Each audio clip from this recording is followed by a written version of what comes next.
Convido-os a abrirem a palavra do Senhor, primeiro livro de Reis, capítulo 2, do verso 13 ao verso 46. Primeiro livro de Reis, um livro histórico, que traz-nos a narrativa da transição em que Davi, ele então passa para o seu filho o trono, e nesse processo turbulento, difícil, com uma ameaça de conspiração, em rumores de traição e de fato de intenção de usurpar o trono por parte de Adonias, um dos filhos de Davi, nós encontramos Deus, ele soberanamente conduzindo todas as coisas, Deus preservando a sua promessa a Davi, Deus então encaminhando todas as situações e ao mesmo tempo tratando de problemas que não foram resolvidos no final do reinado de Davi, que agora precisariam ser tratados no início, para que de fato Salomão tivesse um reinado conforme Deus já havia predito para Davi e para Salomão, um reinado próspero, um reinado de paz, um reinado onde não haveria sangue, não haveria guerra. A palavra do Senhor em 1 Reis, capítulo 2, do verso 13 ao verso 46, diz-nos assim a palavra do Senhor. Então veio Adonias, filho de Agite, a Betseba, mãe de Salomão. Disse ela, é de paz a tua vinda? Respondeu ele, é de paz. E acrescentou uma palavra, tenho que dizer-te. E ela disse, fala. Disse, pois ele, bem sabes que o reino era meu, e todo Israel esperava que eu reinasse, ainda que o reino se transferiu e veio a ser do meu irmão, porque do Senhor ele o recebeu. Agora um só pedido te faço, não me rejeites. Ela lhe disse, fala. E ele disse, peço-te que fales ao rei Salomão, pois não te recusará, que me dê por mulher a Abisague, sunamita. Respondeu Batseba, bem, eu falarei por ti ao rei. Foi, pois, Batseba ter com o rei Salomão, para falar-lhe por Adonias. O rei se levantou a encontrar-se com ela e se inclinou diante dela. Então se assentou no seu trono e mandou pôr uma cadeira para sua mãe, e ela se sentou à sua mão direita. Então disse ela, só um pequeno pedido te faço, não me rejeites. E o rei lhe disse, pede, minha mãe, porque tu não recusarei. E disse ela, dê-se Abisague, a sunamita, Adonias, teu irmão, por mulher.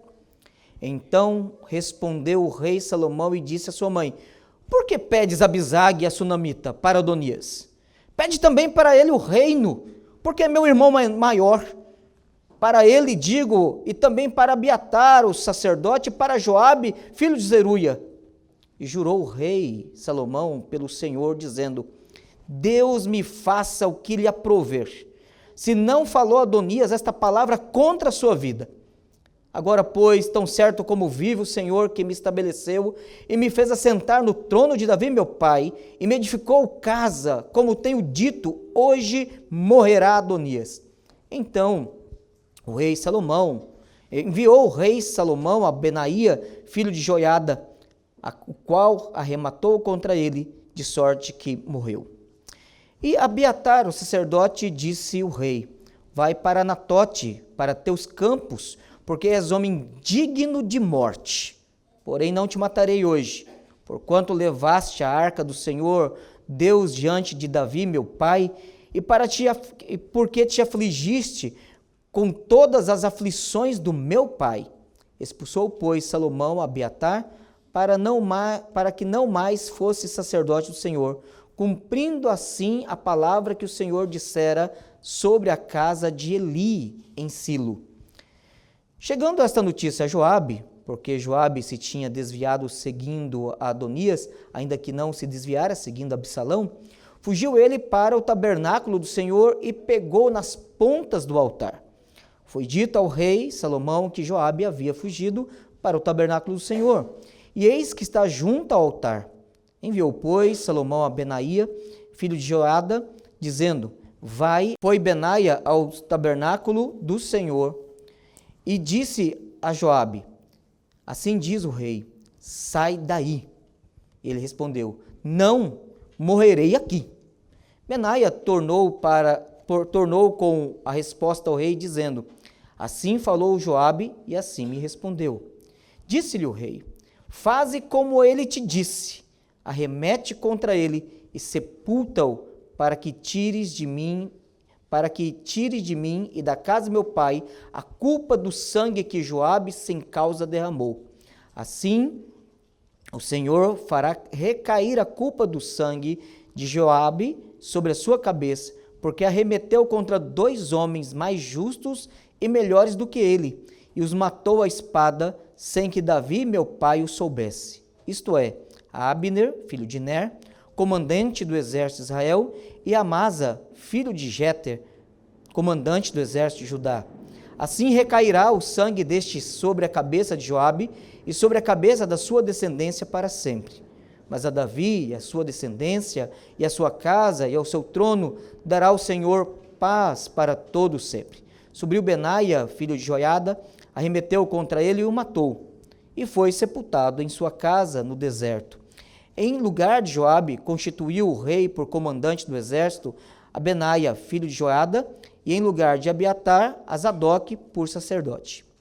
Depois mandou o rei chamar a Simei e lhe disse: edifica-te uma casa em Jerusalém e habita ali aí, e daí não saias, nem para uma parte nem para outra, porque há de ser que no dia em que saíres e passares o ribeiro de Cedron, fica sabendo que serás morto. O teu sangue cairá então sobre a tua cabeça. Simei disse ao rei: boa é essa palavra. Como disse o rei, meu senhor, assim fará o teu servo. E Simei habitou em Jerusalém muitos dias. Ao cabo de 3 anos, porém, 2 escravos de Simei fugiram para Aquis, filho de Maaca, rei de Gate, e deram parte a Simei, dizendo: eis que teus servos estão em Gate. Então Simei se dispôs, albardou o seu jumento, e foi a Gate ter com Aquis, em busca de teus escravos, e trouxe de Gate os seus escravos. Foi Salomão avisado de que Simei de Jerusalém fora a Gate e já havia voltado. Então mandou o rei chamar a Simei e lhe disse: não te fiz eu jurar pelo Senhor, e não te protestei dizendo: no dia em que saíres para uma ou outra parte, fica sabendo que serás morto? E tu me disseste: boa é essa palavra que ouvi. Porque, pois, não guardaste o juramento do Senhor, nem a ordem que te dei? Disse mais o rei a Simei: bem sabes toda a maldade que o teu coração reconhece que fizeste a Davi, meu pai, pelo que o Senhor te fez recair sobre a cabeça a tua maldade. Mas o rei Salomão será abençoado, e o trono de Davi mantido para sempre, perante o Senhor para sempre. O rei deu ordem a Benaia, filho de Joiada, o qual saiu e arremeteu contra ele, de sorte que morreu. Assim se firmou o reino sob o domínio de Salomão. Amém. Irmão, nós temos aqui essa narrativa, e ela especificamente, ela começa com uma transição e termina com uma declaração que no verso 12 já havia se afirmado elas. Observe bem, capítulo 2, verso 12. E Salomão assentou-se no trono de Davi, seu pai, e o seu reino se fortificou sobremaneira. Verso 46, final do verso 46, segunda metade. Assim se firmou o reino sob o domínio de Salomão. Toda essa narrativa, a execução destes 4 homens, elas são para estabelecer esta verdade, esse momento de transição. O reinado de Salomão, ele começa como sendo um cumprimento de uma promessa que Deus, dentro da sua linhagem santa, dentro de uma linhagem messiânica, prometida a Davi, que o trono, o cetro, não se apartaria da casa dele, e que ele teria sempre um descendente assentando-se ali, reinando. E nós temos então essa declaração, essa linhagem messiânica declarada. Nós vemos então aqui Salomão, que é o príncipe da paz, agora tornando-se rei. Inclusive o nome Salomão, não sei se os irmãos sabem disso, significa pacificador. E aqui, pelo fato de ele executar os inimigos do seu pai, nós vemos que pacificador necessariamente ou nunca é sinônimo de pacifista, né? Então, pacifista é a pessoa que decide omitir-se de lutar. E ela então alega que o não ativismo, a não defesa ou não ataque, em nome da ausência de conflito, é a melhor saída. O pacificador é aquele que trata dos problemas, aquele que resolve os conflitos, mesmo que pela força, ou pela batalha, ou pela execução, mas é aquele que traz a paz, aquela paz que realmente deveria existir, sem a intervenção daqueles que são adversários ou daqueles que são criminosos. Nós vemos que Salomão, ele é um tipo de Cristo e, ao mesmo tempo, ele também é um antecessor na linhagem messiânica. Ele é aquele que estará estabelecendo o reinado no seu melhor momento. Tanto é que, depois de Salomão, nunca mais nenhum outro reinado foi tão próspero. Nenhum outro reinado foi tão amplo em termos geográficos, não só geográfico, em termos de expansão do reino, né? Sem batalhas, sem guerras, mas também da influência internacional que Salomão exerceu sobre outros reis, sobre outros povos, não só no aspecto de comércio político, mas também no aspecto de religião. É óbvio que nós sabemos da história que na fase madura de Salomão, por causa dos seus muitos casamentos comerciais e políticos, o coração dele seguiu os ídolos e os deuses de suas esposas, e ele fez templos para os deuses delas. E nisso ele cometeu loucura, e ele negou a sabedoria que ele pede a Deus aqui no início do capítulo 3. Mas o que nos importa agora em termos de análise é observar que do verso 13 ao verso 46, Deus ele cumpre esse momento de transição.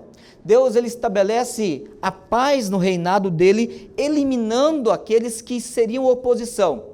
Curiosamente, os inimigos de seu pai, que também agora passam a ser seus inimigos, eles também apontam para tipos dos inimigos de Cristo. Isso que é curioso, né? Eles também apontam para isso. Nós veremos no decorrer da exposição. Bom, a nossa divisão do sermão seguirá a estrutura natural do texto, cada personagem desse. E cada personagem desse, ele aponta para uma figura, para um personagem, um papel de oposição ao reinado messiânico de Salomão. Lembrando que a questão não era apenas uma crise política interna ou familiar. O problema não era apenas o risco de haver uma usurpação ou um golpe de Estado, mas aqui nós temos, de fato, uma linhagem legítima de alguém que havia sido escolhido por Deus para que fosse, então, o antecessor do nosso Redentor Jesus. Em primeiro lugar, nós vemos do verso 13 até o verso 25, Adonias, que era meio-irmão de Salomão. Adonias, ele, desde lá do início do capítulo 1, ele se levanta, ele se organiza, ele se propõe, ele publicamente declara, ele então faz publicidade política para poder então encher os olhos das pessoas, para que as pessoas admirassem a sua liderança, a sua influência, para que ele pudesse então, as pessoas pudessem ver nele alguém que tinha pulso, que tinha liderança, alguém que tinha iniciativa e alguém que manifestava uma grandeza que enche os olhos daqueles que procuram líderes. Capítulo 1, verso 5, observe bem comigo, por favor. O texto diz assim: Então Adonias, filho de Agite, se exaltou e disse, ou seja, ele promoveu a si mesmo. E ao promover a si mesmo, ele diz: Eu reinarei. Eu reinarei. E qual foi a estratégia de publicidade que ele faz? Semelhante a Absalão, né, que é aquele sermão que o presbítero João pregou, em que Absalão fez a mesma coisa, montou uma carruagem com cavalos bonitos e fortes, colocou homens de guerra, soldados corpulentos, de boa aparência, correndo à frente de seus cavalos, e ele então começou a andar na cidade, fazendo a mesma estratégia, uma estratégia em que as pessoas falam: olha, esse daí é um cara que a gente tem que admirar, esse é uma pessoa que nós devemos correr atrás dele, esse é alguém que realmente tem presença, esse é o líder que a gente quer, que nós queremos. E E detalhe, Davi ainda estava vivo, e Davi não sabia desse momento. E ele agora, dessa coragem, ele corre pela cidade, ele monta um banquete, chama as pessoas que ele sabia que poderiam ser confiáveis ao seu domínio, que ele poderia exercer influência, pessoas que ele poderia então manobrar, pessoas que ele poderia manipular, pessoas que poderiam apoiá-lo, mas ele não chama algumas pessoas. Ele não chama, por exemplo, o profeta Natã. Ele não chama, por exemplo, o próprio Salomão, não chama Betseba para participar de uma festa que, embora não declarada, mas subentendida que era o momento de posse do novo rei, sem seguir o processo que Deus já havia estabelecido, de que seria levantado por um profeta, seria ungido e seria apresentado por Deus como sendo um rei chamado e capacitado por Deus. Adonias, ele usa uma estratégia pessoal para fazer isso aí. E nesse processo todo, Natã, ele chama Betseba e fala, vai ao rei e fala o que está acontecendo. E quando você for, eu vou logo em seguida e eu vou confirmar o que você está falando. E isso acontece de fato. E a reação de Davi é dizer para Natã, vai e unge Salomão. Sem pompa, sem festa, mas é ele quem deve assumir o trono. E isso acontece. E, de fato, no capítulo 2, verso 4, no verso 2, ele diz para Salomão, coragem, pois, e ser homem. Porque é isso que se exige daqueles que seguem a Cristo. Daqueles que seriam tipos de Cristo. Eles não poderiam demonstrar uma covardia e uma fraqueza que não se veria no Redentor, porque eles eram tipos messiânicos. Mas observe bem também o que no verso 4, capítulo 2, verso 4, é declarado. Para que o Senhor confirme a palavra que falou a mim. Isso que está falando Davi. Dizendo, se teus filhos guardarem o seu caminho para andarem perante a minha face fielmente, de todo o seu coração e de toda a sua alma, nunca te faltará sucessor ao trono de Israel. Então, observe, irmãos, que o texto aqui, ele nos aponta, de fato, para Adonias como sendo um usurpador, aquele que quer tomar o lugar de Salomão. Então, nós temos, de fato, também na escatologia ou no reino inaugurado, conforme sabemos que o nome dele é chamado de anticristo, embora haja, dito pelo João, na primeira epístola dele, no capítulo 3, que ele diz, filhinhos, eis que é chegada a última hora e que já há entre nós os anticristos, mas ainda virá aquele que será o anticristo.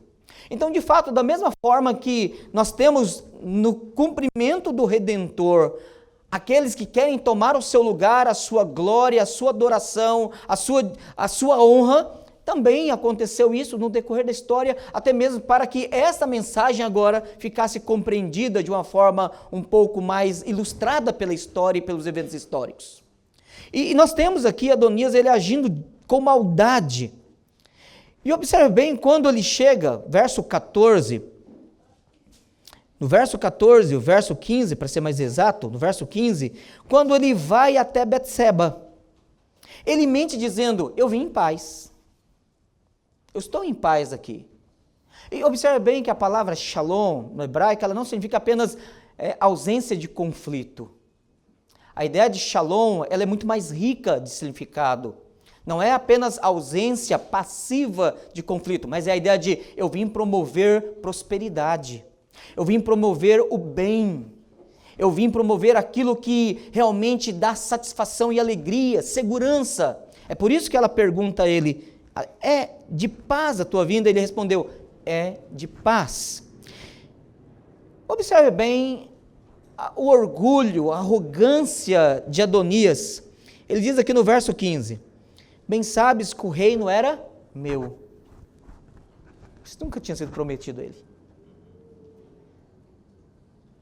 Isso nunca havia sido dito a ele. Deus nem nenhum dos profetas, nem o seu próprio pai Davi havia criado qualquer expectativa de que ele seria o sucessor. Mas ele, enchendo de si mesmo, exaltando-se, disse: eu reinarei. Mas observe bem que ele vai, de certa forma, dizer que Deus errou. Porque é isso que fica subentendido. O reino era meu, e todo Israel esperava que eu reinasse. Quer dizer, eu era um cara popular, todo mundo me queria sobre o governo. Mas Deus errou e tirou de mim o reino e deu para Salomão. É o que ele diz aqui, porque o Senhor, ele o concedeu. Deu para Salomão. Salomão parece-nos que não era um homem de um punho aguerrido como seu pai. Quando nós lemos a narrativa, tanto de Reis como de Crônicas, e vemos sobre Salomão, de fato ele era um pacificador. Ele não era um homem dado à guerra e parece que Deus o preparou para que ele de fato fosse alguém que fosse reinar em paz e tivesse um espírito mais diplomático. E nós vemos isso de fato quando ele entra em contato com reis, até a própria rainha de Sabá vem a ele e ela fica admirada com a sua sabedoria. De fato, ele era um homem dado ao estudo, à intelectualidade, ao conhecimento, à pesquisa, à composição, à poesia. Não é o tipo de pessoa que fica pensando em como que se monta e desmonta uma barra de ponto .50, por exemplo. Né? Mas era alguém que realmente estava preocupado em como compor literatura. De fato, o Chokhmah, que é o estilo literário que inicia dentro desse período do reinado de Salomão, é um período próspero da literatura, da sapiência, do conhecimento, da pesquisa e da prosperidade em geral.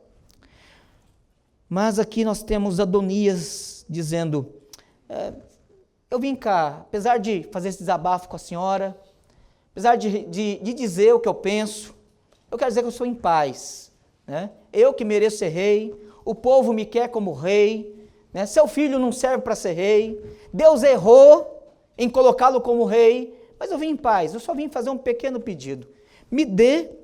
Peça para ele que me dê Abisag Sunamita como esposa, só isso. Os irmãos lembram quem é essa jovem? É a última concubina de Davi na velhice. Aquela que cuidou de aquecer os seus pés, aquela que limpou ele durante a sua velhice e ficou cuidando dele até o momento da morte. De fato, parece que legalmente falando, ele poderia tê-la como esposa, porque de fato ela não tinha sido tornada esposa de Davi por não ter sido consumado o ato. Mas ainda assim seria um agravo moral, porque publicamente ela havia sido apresentada como concubina pertencente a Davi. Então, não por causa do ato consumado, mas por causa da relação estabelecida. Isso causaria escândalo. E isso poderia tornar-se num argumento político para dizer assim, como Absalão. Lembra quando Absalão ele quis afrontar o pai dele? Ele pegou as concubinas do seu pai, montou uma cama no lugar público e teve relações com elas. E ele então ali esteve afirmando o seu poder e dizendo que o seu pai não tinha moral para reinar, porque ele sim era alguém que estaria assumindo a direção agora e o governo do reino. De uma forma um pouco mais sutil, de uma forma menos confrontadora, mas não menos escandalosa e não menos ofensiva, Adonias estava seguindo os mesmos passos. Ele montou uma carruagem igual, ele tinha a mesma arrogância de Absalão, a mesma aparência de beleza, e agora ele também queria uma das concubinas de seu pai, para que ele pudesse fazer o processo de usurpar o reinado. Bom, o fato é que nós não sabemos se Betseba ela foi ingenuamente fazer o pedido, ou se ela foi ao seu filho Absalão e dizendo assim, o camarada lá está querendo aprontar, e ele está pedindo esse negócio. Eu sou da opinião que parece que ela foi de forma ingênua, ela não entendeu a artimanha, ela não entendeu a articulação de Adonias, e ela chega. E fato é a resposta dura que Salomão dá à sua mãe, dizendo: você não quer também me pedir o reino para o meu irmão? Porque Salomão percebeu a estratégia do seu meio-irmão Adonias. Percebeu que a questão, embora poderia passar desapercebida por alguns naquele primeiro momento, como passou pela sua mãe, e aí estou interpretando assim, mas para Salomão ele percebeu a sagacidade de Adonias em agora articular novamente um golpe contra ele, desmoralizando. Observe bem aqui, o texto agora, no verso 23, diz: e jurou o rei Salomão pelo Senhor, dizendo: Deus me faça o que lhe aprouver, se não falou Adonias esta palavra contra a sua própria vida. Então, Salomão naquele momento ele diz: olha, não dá para manter ele vivo. É meu meio-irmão, ele também é um príncipe de Israel, mas ele é um homem que está pedindo para morrer. Em outras palavras seria isso. Ele está pedindo para morrer, ele pediu para morrer. Porque ele já intentou uma vez, meu pai o poupou. E agora eu estou assumindo o trono, eu assumi o trono. E ele está novamente fazendo um atentado público contra mim.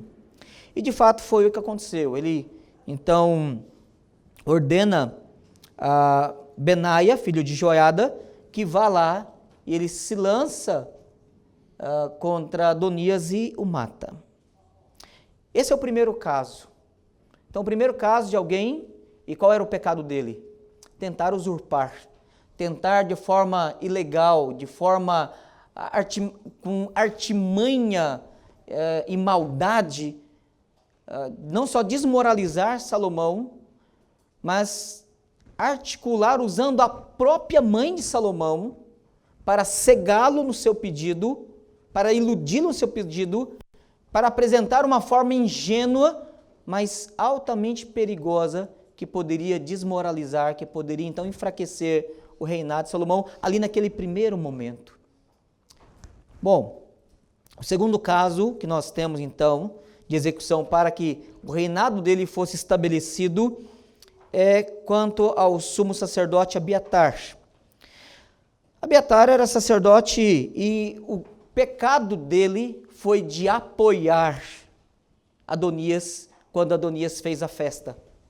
Quando Adonias fez a festa, então declarando-se rei, estava ali então uma das principais, se não a principal figura religiosa de grande importância no reino, apoiando o que supostamente seria o novo rei.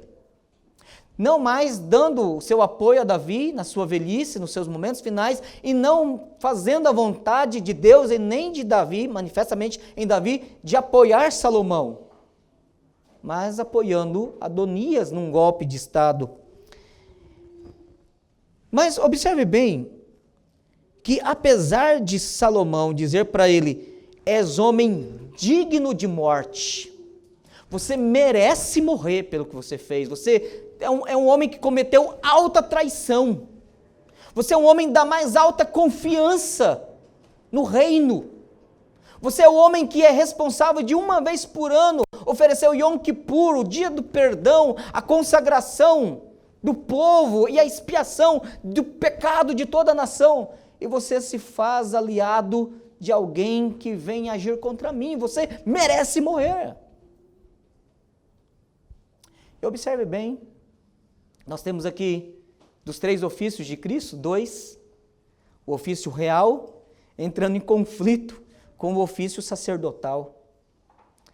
E por isso que a gravidade do pecado de Abiatar não era apenas uma traição política, mas era de alguém que estava também entrando em confusão, ou promovendo confusão nos ofícios do Messias, e dividindo aquilo que deveria ser a unidade da mediação do povo. O rei, enquanto ele governa sobre o povo e manifestando a soberania e a providência de Deus, o sacerdote é responsável de representar o povo de Deus diante de Deus. E o profeta é responsável de representar Deus diante do seu povo. Então é essa relação. Enquanto o profeta fala da parte de Deus ao povo, o sacerdote fala da parte do povo a Deus, e o rei, ele governa sobre todos, manifestando a soberania e a providência deles. Então, esses três ofícios, eles precisam andar de forma articulada, perfeitamente ajustada, porque eles apontam para aquilo que é o Messias, o nosso Redentor. Fazendo-se amigo ou companheiro de um golpe, de uma traição, Abiatar ele se torna merecedor de morte. Mas observe bem o que ele diz aqui na segunda metade do verso 26. Porém não te matarei hoje, porquanto levaste a arca do Senhor Deus diante de Davi, meu pai, e porque te afligiste com todas as aflições do meu pai. Mas apesar do seu pecado ter sido grande, o seu pecado ter sido altamente ofensivo, seu pecado ser um pecado de alta traição, o seu pecado ser de um escândalo nacional, eu não vou matar você por causa de coisas que você fez no passado. Você chorou com meu pai, você consolou o meu pai, você foi um instrumento de Deus para abençoar o meu pai e cuidar dele. E observe bem, irmãos, isso é algo muito importante. Deus, apesar dos nossos pecados, Ele nos honra, Ele cuida de nós diante dos nossos pecados. Quando Ele promove virtude em nós, Ele promove graça em nós, e a graça dEle nos protege até mesmo da consequência dos nossos maiores e mais terríveis pecados. Isso é graça. Não é mérito nenhum nosso. Porque essa mesma palavra que se voltou contra Abiatar, diz assim, você é digno de morte. A cada dia nós merecemos ouvir essa palavra da parte de Deus. Você é digno de morte. De fato, nós não somos mais réus de condenação, mas nós somos réus de culpa. Nós podemos dizer, já não há condenação para aqueles que estão em Cristo Jesus, mas nós aqui, e até mesmo quando pós-juízo, glorificados diante de Deus, sempre teremos na nossa consciência dizendo, Cristo morreu por minha causa. Foi por causa dos meus pecados que o meu Redentor sofreu lá na cruz, e Ele recebeu uma condenação, e a ira de Deus o esmagou ali no meu lugar, e era eu que merecia aquilo. Eu sempre vou ser réu de culpa.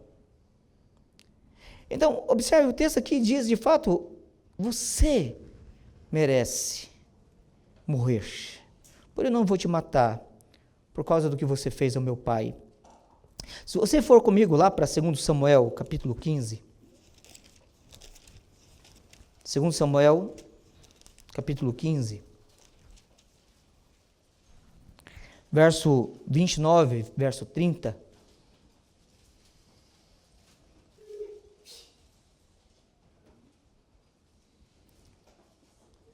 O texto diz assim, Zadok, pois, e Abiatar levaram a arca de Deus para Jerusalém e lá ficaram. Seguiu Davi pela encosta das oliveiras, subindo e chorando. Tinha a cabeça coberta e caminhava descalço. Todo o povo que ia com ele, de cabeça coberta, subiu chorando. Lembra qual foi esse momento? Foi nos dias em que Aitofel aconselhou Absalão para que ele agisse contra o seu próprio pai. A arca estava sendo levada, seria motivo de alegria.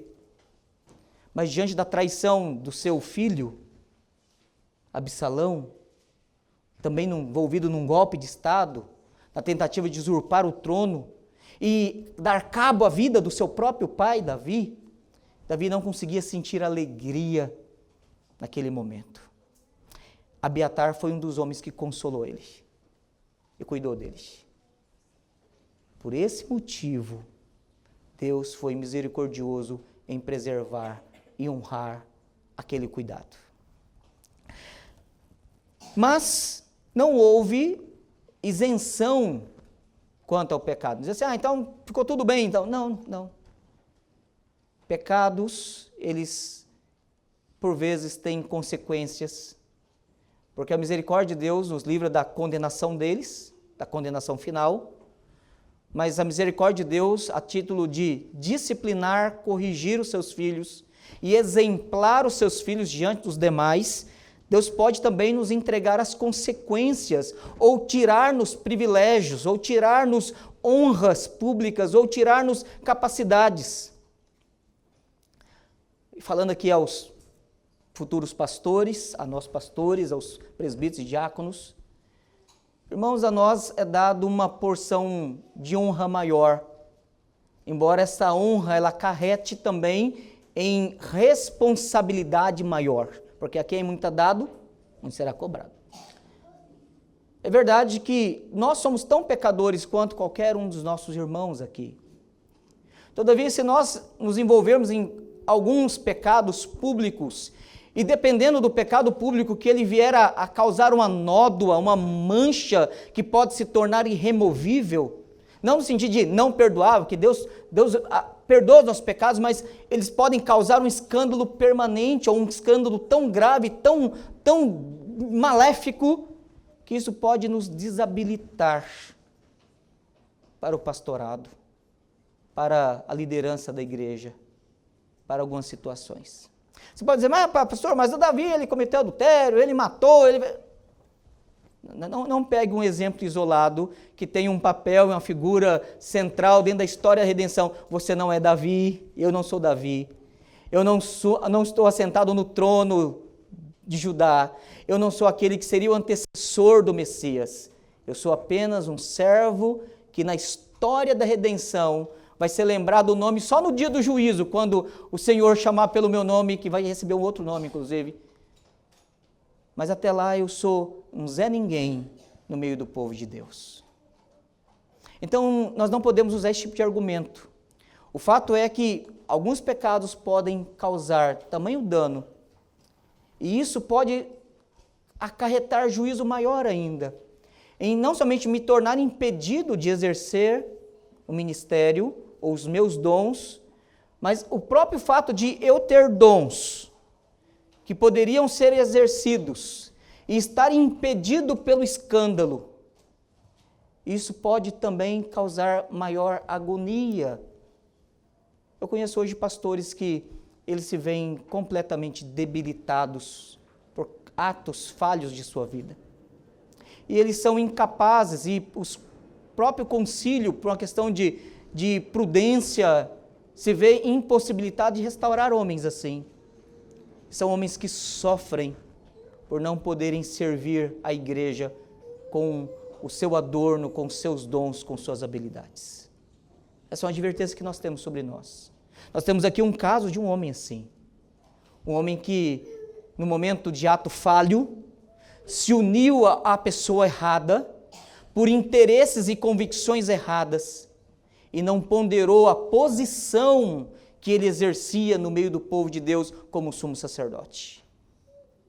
E a consequência veio, dizendo sobre ele, verso 27, expulsou, pois, Salomão Abiatar, para que não mais fosse sacerdote do Senhor, cumprindo assim a palavra que o Senhor dissera sobre a casa de Eli em Silo.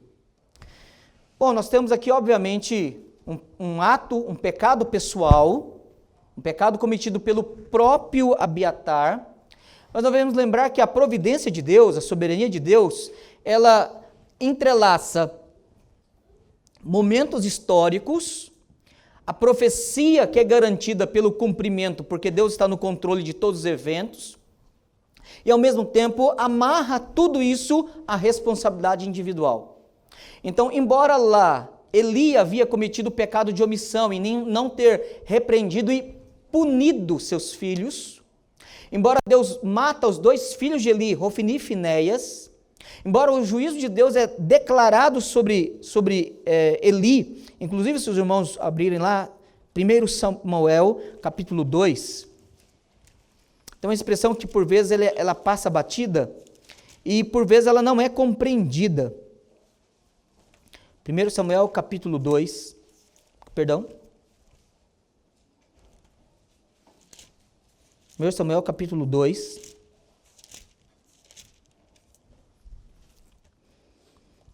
verso 30 a 31. É acerca dessa profecia aqui que Salomão está fazendo menção. 1 Samuel, capítulo 2, verso 30 a 31. Portanto, diz o Senhor, Deus de Israel, na verdade dissera eu que a tua casa e a casa de teu pai andariam diante de mim perpetuamente. Porém, agora diz o Senhor, longe de mim tal coisa, porque aos que me honram, honrarei. Porém, os que me desprezam serão desmerecidos. Observe bem o verso 31. Eis que vem dias em que cortarei o teu braço, e o braço da casa de teu pai, para que não haja mais velho nenhum em tua casa. A tradução aqui ela está basicamente literal, porque a ideia realmente é de cortar o braço. Aí é fazer, mas o que significa cortar o braço? É a ideia de impedir o trabalho? Bom, para quem é trabalhador braçal, isso faria muito sentido. Mas o sacerdote, ele não precisava plantar, colher, né? Ele vivia do alimento, das ofertas que eram levadas no tabernáculo. Naquele momento era o tabernáculo. Então ele poderia, depois que a carne era colocada lá, pegar um garfo de 3 dentes e tirar uma carne. Ele não podia ficar escolhendo, né? Ficar lá pescando lá, mas ele podia fazer isso. Lá, o garfo que saía era o salário dele. A ideia aqui não é de trabalho, embora fosse o exercício do ofício. A ideia é de que cortar o braço, ele estaria impedido de abençoar. Essa é a ideia. É a mesma expressão que também ocorre em Malaquias. A maldição contra os sacerdotes, lá no capítulo 2, quando diz que também Deus cortaria o braço dos sacerdotes, porque eles estavam agindo contra o Senhor e perguntando, do que temos feito contra o Senhor? Então, agora essa profecia se cumpre plenamente em Abiatar. Ela começa a se cumprir nos filhos de Eli, na própria pessoa de Eli, e agora, anos depois, uma geração depois, o próprio Samuel, que quando entrega aquela profecia era um menino, já agora falecido na velhice, tem o cumprimento da palavra do Senhor, dizendo, para que se cumprisse a palavra do Senhor que dissera à casa de Eli. Em outras palavras, irmãos, aquilo que Deus ele adverte, diz, não faça. Não é algo que fala assim, é só a nossa cultura, é só a nossa experiência, isso é só para agora. A palavra de Deus, ela é perpétua.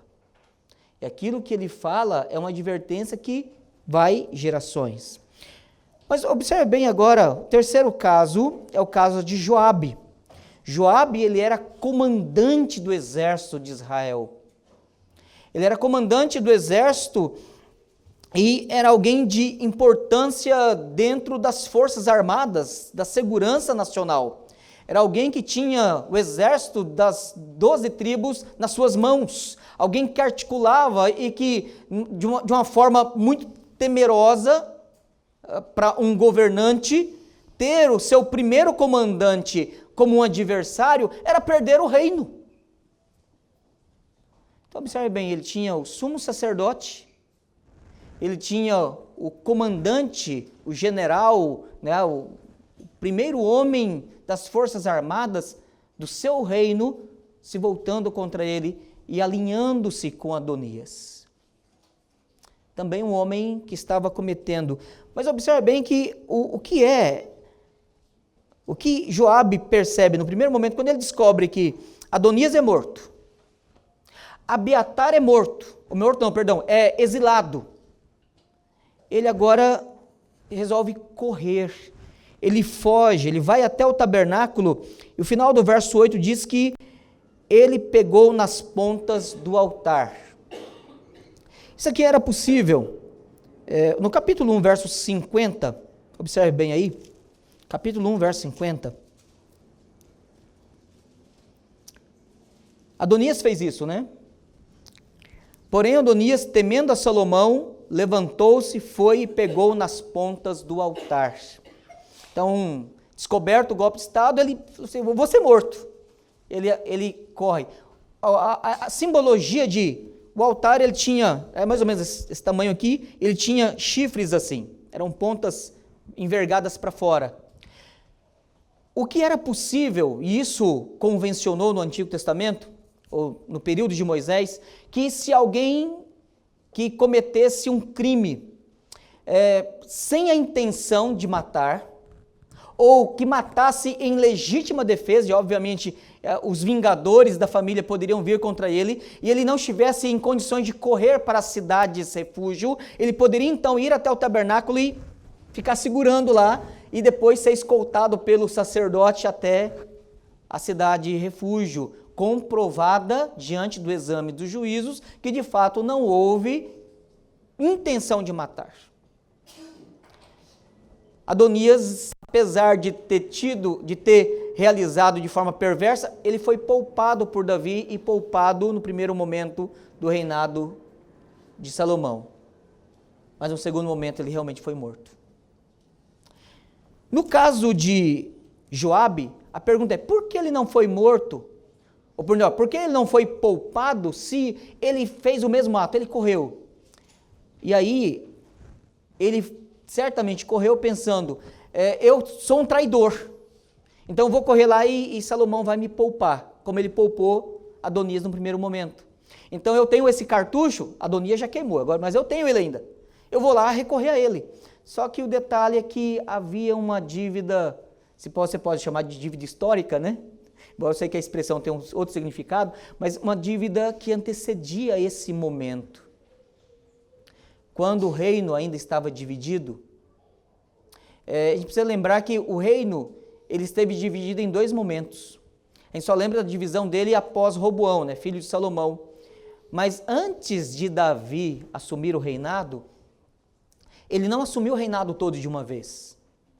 Ele foi reconhecido primeiro pela tribo de Judá, começou reinando na cidade de Hebrom, daí os príncipes do norte vieram a ele e disseram, nós somos irmãos, nós temos o mesmo sangue, somos filhos de Abraão, reine também sobre nós.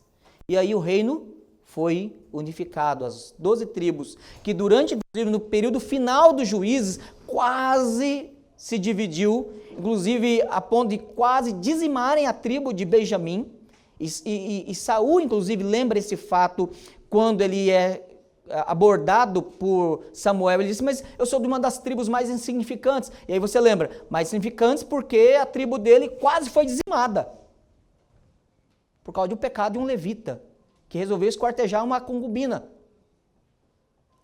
Mas agora nós temos o caso de um homem que faz a mesma coisa, vai lá, segura, e nós temos Salomão dizendo, ele é um homem de sangue. Verso 31, disse-lhe o rei, faze com ele o que ele te disse. Ele disse que quer morrer lá, ele disse que quer ficar lá, então faz isso com ele. Embora ele não estava profetizando, mas a ideia seria, ele profetizou o jeito que ele quer morrer.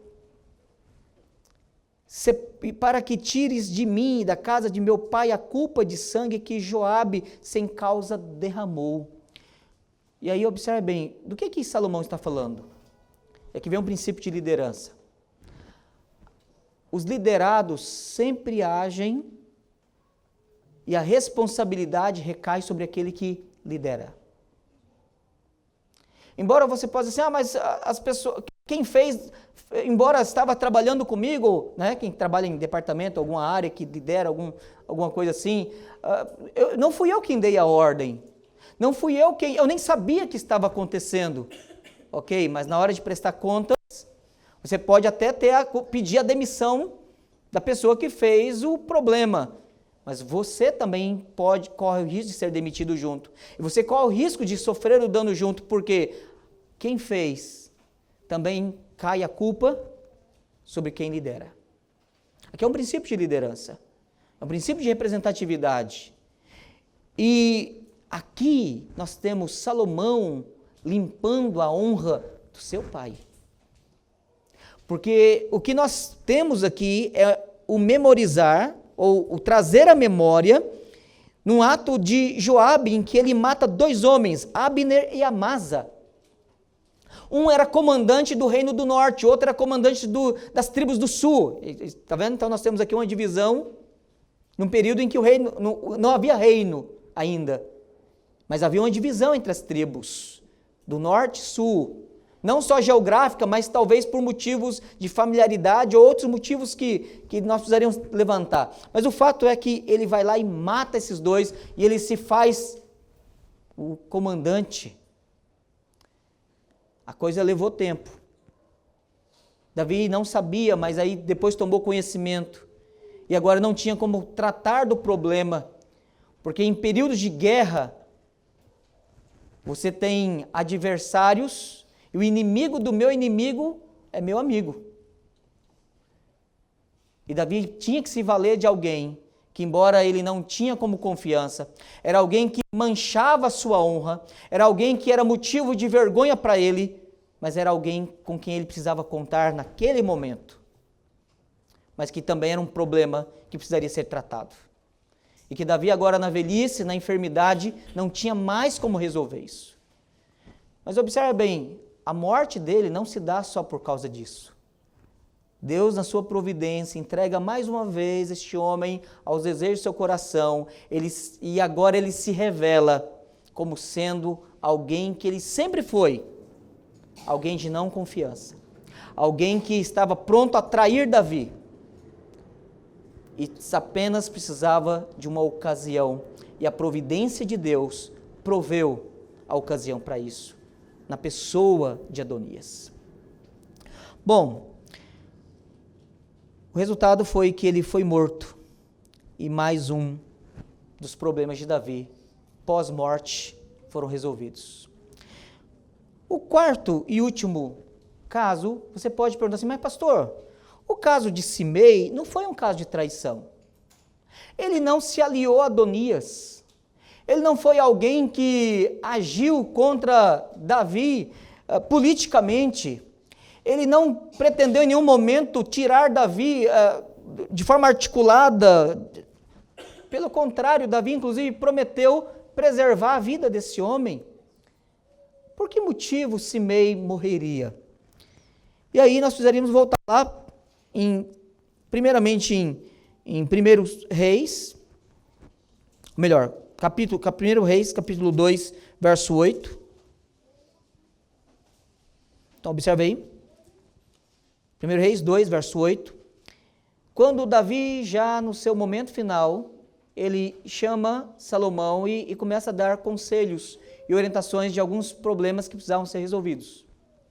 E é por isso que a partir do verso 13 esses problemas começam a ser resolvidos, embora a resolução não é arbitrária, não é despótica, não é tirana, mas Deus provê, entregando estes homens aos seus corações para a coisa começar a resolver. E assim, bom, já matou Adonias, já matou Abiatar, já matou Joabe, vamos pegar logo o último que falta aqui, acabar logo essa conversa, fechar a conta. A ideia era, vamos fechar a conta logo. Já que tem que fazer, vamos fazer logo. E aí chegou a hora de Simei. Só uma observação, esse aqui não é o Simei que ocorre lá no capítulo 1, acho que é verso 8. Verso 8. No capítulo 1, verso 8, nós temos um Simei sendo mencionado entre Natã e um camarada chamado Rei. Não é esse Simei aqui, esse aqui é outro, é um monônimo, é um xará dele. Esse Simei aqui, ele está narrado lá em 2 Samuel, capítulo 16. 2 Samuel, capítulo 16. Quando Davi, voltando e, na verdade, fugindo de Absalão, passando um momento de depressão, de angústia, de grande dor no coração, acompanhado pelo seu exército, no capítulo 16 de 2 Samuel, verso 5, e aí eu peço aos irmãos que atentamente me acompanhem na leitura até o verso 9, e depois do verso 12 ao verso 13. Diz assim, tendo chegado o rei Davi a Baurim, eis que dali saiu um homem da família da casa de Saul. Então observe bem, Simei era parente de Saul. Então era alguém que nutria mágoa no seu coração contra Davi, porque Saul havia sido morto, e a morte de Saul possibilitava o trono de Davi. E aí, obviamente, quem tem amargura, ele não consegue trabalhar de uma forma justa o seu raciocínio. Sempre ele trabalha a partir do processo de culpa, de condenação e de oposição. Com cujo nome era Simei, filho de Gera, saiu e ia amaldiçoando. Atirava pedras contra Davi e contra todos os seus servos, ainda que todo o povo e todos os valentes estavam à direita e à esquerda do rei. Amaldiçoando, dizia Simei, fora daqui, fora homem de sangue, homem de Belial. Era o que Simei dizia para Davi. O Senhor te deu agora a paga de todo o sangue da casa de Saul, cujo reino usurpaste. O Senhor já o entregou nas mãos de teu filho Absalão. Eixe agora na tua desgraça, porque és homem de sangue. Então Abisai, filho de Zeruia, disse ao rei: por que amaldiçoaria este cão morto ao rei, meu senhor? Deixa-me passar e lhe tirarei a cabeça. Aí Davi falou: não, deixa ele. Verso 12 ao verso 13. Talvez o Senhor olhará para a minha aflição e o Senhor me pagará com bem a sua maldição deste dia. Prosseguiam, pois, o seu caminho, Davi e os seus homens, também Simei, ia ao longo do monte, ao lado deles, caminhando e amaldiçoando, e atirava pedras e terra contra ele. 1 Reis, capítulo 2, verso 8. Eis que também contigo está Simei, filho de Gera, filho de Benjamim, de Baurim, que me maldisse com dura maldição no dia em que ia a Manaim. Porém ele saiu a encontrar-se comigo junto ao Jordão, e eu, pelo Senhor, lhe jurei, dizendo que não o mataria a espada. E agora chegou a hora de Salomão cuidar desse homem. Porque ele era um problema. Ele era alguém que continuava amaldiçoando o rei. Ele era alguém que era um homem amargurado contra o rei. Só que Davi havia jurado a ele que não poderia matá-lo. E aí Davi passa a responsabilidade para Salomão e diz assim: você deve usar de sabedoria para fazer isso. Em outras palavras, você não pode matar ele arbitrariamente. Chega lá agora, meu pai morreu, ele prometeu, eu não prometi. Aí usar de casuística, né? Ele disse, eu não disse nada, então a dívida é com meu pai que te devia, eu não te devia, então eu posso te matar.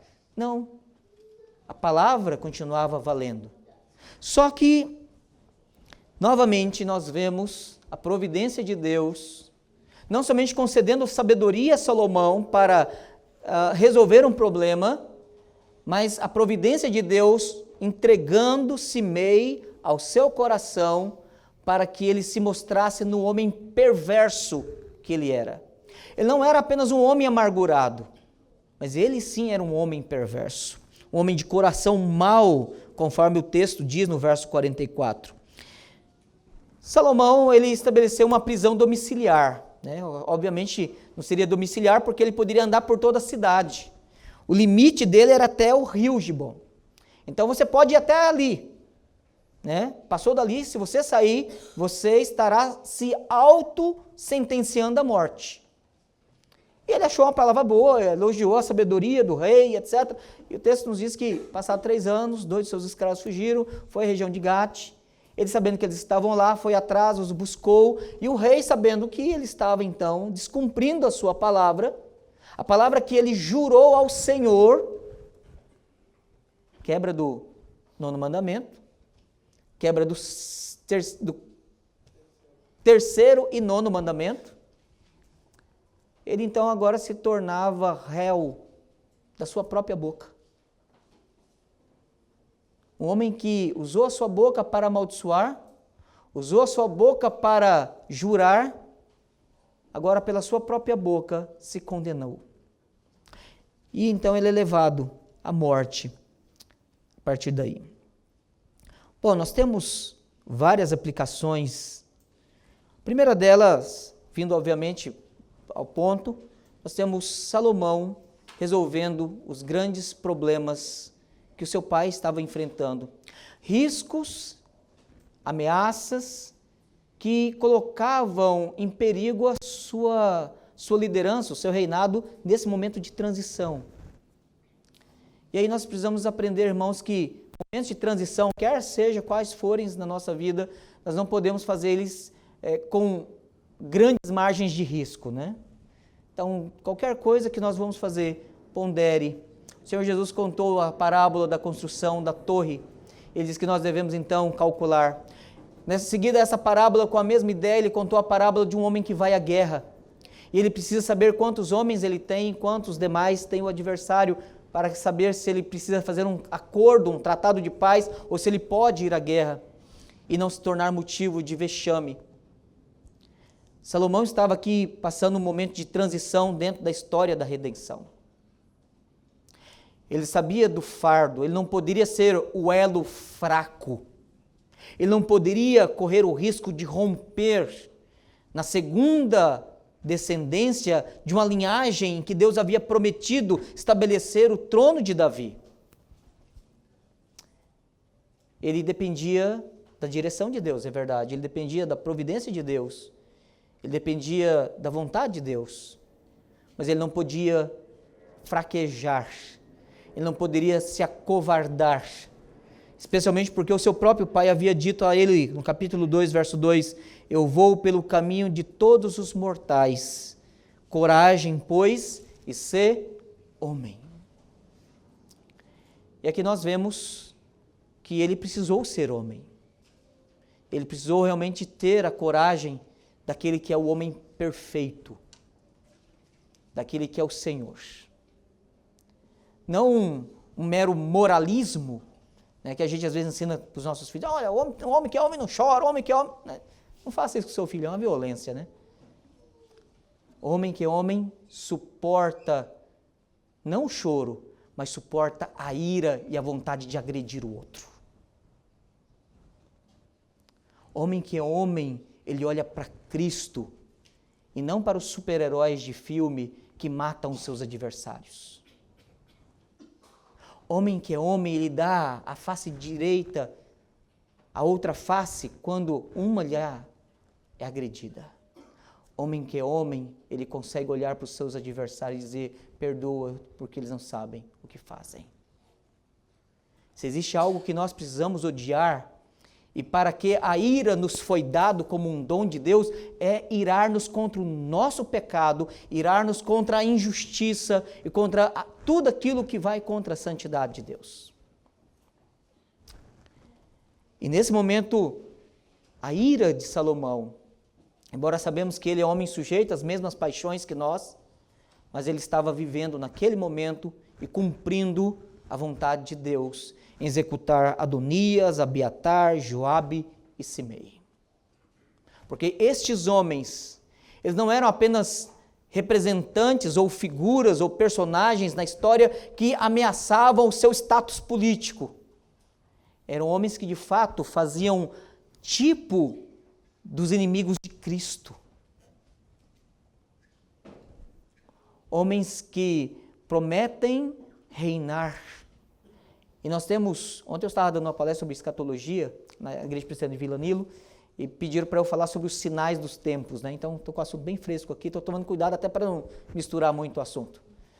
Mas o grande detalhe é que estes inimigos, eles estão se levantando. E nós, como cristãos, irmãos, precisamos saber de que lado nós estamos. Ah, mas pastor, eu sou crente, é claro que eu estou do lado de Cristo. Sim, que bom. Pela graça de Deus, se você é cristão, é salvo em Cristo Jesus, louvado seja o Senhor. Mas nós temos muitos cristãos, nesses tempos pós-modernos, se alinhando ao lado da trincheira dos inimigos de Deus. Se alinhando com ideologias, com doutrinas, com políticas públicas, defendendo aborto, defendendo tudo quanto é imoralidade, e ainda dizendo, eu sou crente. Nós devemos tomar cuidado com essas coisas, meus irmãos. Não basta você apenas dizer, eu sou salvo pela cruz de Cristo, se a sua mente não trabalha com ideias e não trabalha com a verdade de Cristo. O Evangelho não é apenas para o domingo. O evangelho não é apenas para o momento que você fecha os olhos para orar, ou que o momento que você, na sua esfera da religião, isolado do trabalho, talvez isolado das suas ideias políticas, dos seus conceitos econômicos, do seu conceito de entretenimento, do seu conceito de trabalho, do seu conceito de estudo, do seu conceito ou esfera. Como que dissesse, não, religião é uma coisa, trabalho, política, entretenimento, são outras áreas diferentes, não tem nada a ver. Nós precisamos lembrar que não existe um lugar sequer nesse universo, nenhuma esfera está isenta do senhorio de Cristo Jesus. Nenhuma área da nossa vida, nenhuma área de comprometimento, nenhuma esfera de relação da nossa vida pode estar divorciado do senhorio de Cristo. Porque Abiatar não deixou de ser sacerdote enquanto estava alinhando-se a Adonias. Joabe não deixou de ser o comandante do rei enquanto estava comendo com ele à mesa. Com ele, digo, Adonias. Mas esses homens, apesar de exercerem cargos, ofícios, posições na sociedade e diante do povo de Deus que envolvia o desdobramento da história da redenção, naquele momento eles estavam atuando dentro das fileiras de Satanás, contra o ungido do Senhor, que viria através da linhagem de Salomão, de Davi, através depois de Salomão. Então nós não podemos ignorar essas coisas. Nós não podemos, irmãos, descuidar delas. Um outro ponto de aplicação é que a soberania de Deus em momento algum anula a responsabilidade humana. Isso aqui é sempre bom, como calvinista, a gente lembrar desse ponto, né? Ah, mas foi porque Deus determinou. Sim, meu irmão, eu sei que foi Deus que determinou. E a gente está, graças a Deus, bem doutrinado nesse assunto.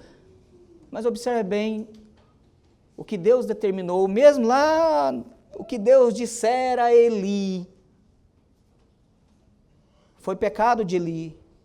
Foi pecado dos filhos de Eli. Foi pecado de Abiatar. A providência de Deus nos entrega para os nossos corações e a palavra de Deus vem a nós como chegou a Caim, o pecado está à porta. Cabe você dominar o mal. Nós somos advertidos. E Deus nunca é um arbitrário na sua soberania e diz assim, eu puni porque eu quis punir. Não. A Bíblia sempre deixa bem claro que a punição, o juízo, a disciplina, a correção do Senhor sobre os seus filhos ou sobre os seus inimigos é por causa dos seus pecados. Então nunca você poderá dizer assim, Senhor, está acontecendo isso na minha vida porque foi a fatalidade, né? Não. Senhor, o que o Senhor está corrigindo? Por que que o Senhor está conduzindo as coisas assim? Dá-me discernimento, dá-me sabedoria, dá-me entendimento. Porque enquanto eu não aprender, não valeu o crescimento, não valeu a lição. Porque de fato todas as coisas elas vão cooperar para o meu bem e o bem daqueles que amam a Deus, dentre os quais eu faço parte, para que eu seja conformado, eu estou sendo modelado pelas mãos do oleiro para ser conforme a imagem do seu filho. Nós que somos filhos de Deus. Terceira aplicação, nós temos aqui a aliança de Deus se cumprindo. E é interessante porque em nenhum momento do texto você lê a palavra aliança ou pacto. Mas ela está na sua estrutura sendo revelada aqui. O rei, que é um ofício da mediação, o sumo sacerdote, que é um ofício da mediação, mas um outro elemento presente aqui o tempo todo, inclusive é a causa de relação, de vínculo e de prova material para que as coisas aconteçam e sejam executadas, é o juramento. O juramento não é algo isolado, o juramento é algo que dentro do pacto, da comunidade da aliança, é um elemento essencial da aliança. Porque quando Deus ele quer estabelecer algo, ele jura por si mesmo, porque ele não tem algo maior do que ele. E ele nos chama para uma relação de juramento também, de aliança, e essa aliança se dá por meio do juramento. Por isso que para nós, os votos de profissão de fé são juramentos, os votos de ordenação são algo altamente importante, porque nós precisamos entender isso dentro da estrutura da aliança. E aí você observa, por exemplo, capítulo 2, verso 23. E jurou o rei Salomão pelo Senhor, dizendo: Deus me faça o que lhe aprouver. Verso 27. Expulsou, pois, Salomão Abiatar para que não mais fosse sacerdote do Senhor, cumprindo assim a palavra que o Senhor dissera. E aí nós vamos lembrar que o Senhor havia jurado para Eli que a descendência dele seria cortada. Então ele está fazendo eco a um juramento que não caduca até que se cumpra. Você tem no verso 31 a palavra de Joabe se volta contra ele. Verso 31, disse-lhe o rei: faze como ele te disse. Ou seja, ele não falou que quer morrer lá? Por quê? Mas peraí, pastor, mas ele só disse, foi um desabafo. Não, ele estava agarrado. Ele disse: se for para eu morrer, eu quero morrer aqui. Porque a ideia de agarrar no chifre ou na ponta do altar era a ideia de alguém que estava clamando pela misericórdia de Deus, um Deus de aliança. E quando ele, que não era inocente, mas era um assassino, e agora remontava um traidor, ele estava fazendo um juramento diante de Deus. E o Deus de aliança não aceita juramentos manchados de pecado e de sangue. Mas encerra-se, verso 42. Então mandou o rei chamar Simei e lhe disse: não te fiz eu jurar pelo Senhor e não te protestei dizendo? E aí novamente você tem um outro homem que, invocando o nome do Senhor, fazendo um juramento pactual diante do Senhor, o fez de forma leviana, mesmo que aquilo custasse a própria vida dele.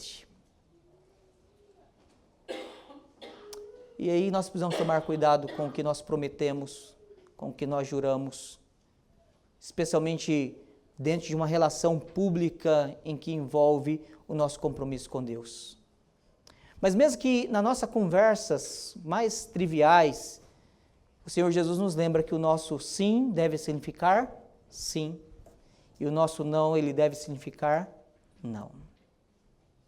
Porque nós somos um povo da aliança, um povo da verdade, um povo que ama a verdade, porque ama o Deus que é verdadeiro e que é a verdade.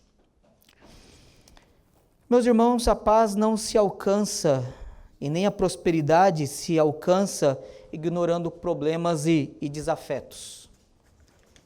Essa é uma mensagem geral, encerrando.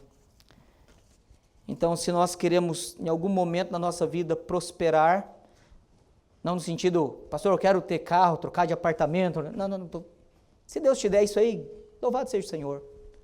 Deus pode fazer com que alguns dos seus filhos sejam, nesses tempos, recebam bênçãos temporais e prosperem, e a alguns ele dá dons de administração e abre portas, enquanto a outros a gente fica torcendo por mês não ter 30 dias, e se todo mês fosse dia 28 de fevereiro, ajudava, né? Mas o grande detalhe é que nós precisamos lembrar que o nosso Deus, ele é o Deus que cuida de nós, e que se nós quisermos andar prosperamente, a ideia de prosperidade é debaixo da bênção do Senhor, contando com a providência dele, sendo ricos naquilo que realmente a Bíblia nos diz que é o que Deus valoriza, o que é de valor diante de Deus, para que haja contentamento no nosso coração, nós não conseguiremos fazer isso enquanto nós arrastarmos conosco os nossos problemas, pecados não tratados, desafetos não resolvidos, enquanto o nosso coração estiver carregado de amargura, enquanto nós olharmos para pessoas em que sabemos que temos que resolver. Eu sei que é difícil porque a própria Bíblia diz: o que depender de vós, tem de paz com todos os homens. Nós não vamos conseguir agradar e nem ser amados, ou talvez não conseguiremos amar, quando eu falo amar no sentido afetivo, todos de igual forma, ou talvez muitas pessoas. Talvez algumas pessoas servirão para nos lembrar que nós somos fracos, pecadores, e que nós não somos capazes de nós e por nós mesmos perdoar como Cristo exige de nós. E é aquele momento em que nós realmente olhamos para Cristo e dizemos: Senhor, só o Senhor pode me capacitar a perdoar, sim. Porque naturalmente o meu coração, ele é pecador. Mas nós vemos nessa história, irmãos, o Senhor Jesus sendo revelado. O Senhor Jesus, ele venceu ao ser levantado na cruz. O Evangelho de João diz isso. Ele esmagou a cabeça da serpente. Ele matou o nosso verdadeiro, ele venceu o nosso verdadeiro adversário, que é Satanás. Ele dominou sobre o mundo. E ele tem poder para mortificar os poderes da carne. De modo que nele os nossos inimigos não podem mais vencer sobre nós. De modo que, por causa dos nossos inimigos, nós não mais seremos condenados em Cristo Jesus, por meio da obra que Ele realizou. E Ele nos capacita a amar, a perdoar, a andar como Ele andou, a manifestar a glória dEle, para que Ele, Salomão era um pacificador, foi o rei pacificador, o rei que trouxe Shalom, mas ele caiu, envolveu em vários problemas, e o livro de Eclesiastes é uma confissão meia-culpa dele posterior. O nosso príncipe da paz, ele nos pacificou, matando o nosso velho eu, ressuscitando-nos nele e fazendo-nos assentar nele nas regiões celestiais, de modo que nós não temos inimigos. Se nós temos desafetos, são desafetos criados pelos ídolos do nosso coração e não por causa da glória de Deus. Que Deus os abençoe. Amém.